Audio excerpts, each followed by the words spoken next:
Всем привет! Сегодня мы приготовим банановые капкейки. Быстрый и легкий рецепт.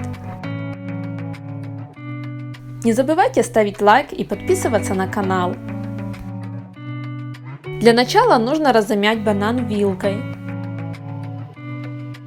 Добавляем к нему сахар, яйцо и растопленное сливочное масло и хорошо перемешиваем.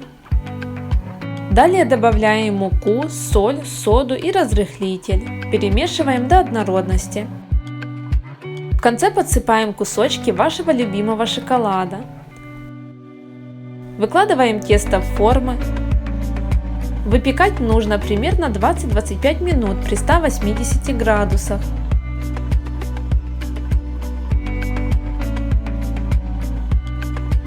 Готовность можно проверить зубочисткой. Кексы получаются очень мягкие и нежные. Всем приятного аппетита! До скорых встреч!